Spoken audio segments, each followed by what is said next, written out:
নমস্কার বন্ধুরা, আপনারা অনেকেই জিজ্ঞেস করেছেন যে যুবশক্তি প্রকল্প শুরু হতে চলেছে কিনা।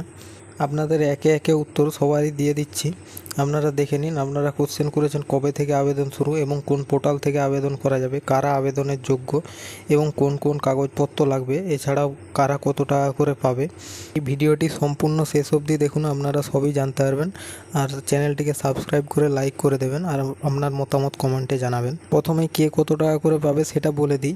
যারা গ্র্যাজুয়েট এবং তার থেকে বেশি শিক্ষাগত যোগ্যতা আছে তাদের প্রত্যেক মাসে ৩,০০০ টাকা করে দেওয়া হবে, এবং যাদের নিম্নতম শিক্ষাগত যোগ্যতা আছে তাদেরকে ২,০০০ টাকা করে দেওয়া হবে।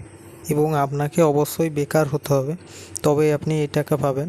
খুব কড়াভাবে যাচাইকরণ করা হবে এই ৩,০০০ টাকা কিংবা ২,০০০ টাকা দেওয়ার ক্ষেত্রে।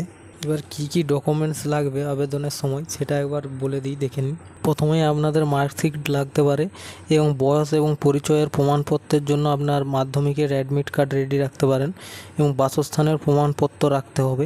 বাসস্থানের প্রমাণপত্র এটা আপনারা পঞ্চায়েত থেকে বের করে নিতে পারবেন।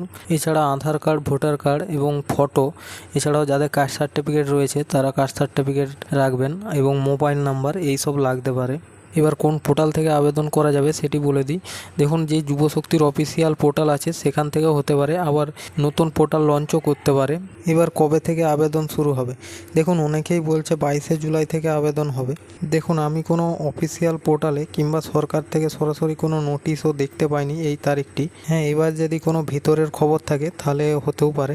দেখুন, এই যুবশক্তি প্রকল্প এটা খুবই বড় প্রকল্প, তাই শুরু হওয়ার আগে সরকার অবশ্যই ঘোষণা করবে জনসম্মুখে, তাই আপনারা সবাই জানতে পারবেন। আর আমি যদি কোনো আপডেট পাই তাহলে আপনাদেরকে জানিয়ে দেব। তাই চ্যানেলটি সাবস্ক্রাইব করে লাইক করে দেবেন পরবর্তী নতুন কিছু আপডেটের জন্য।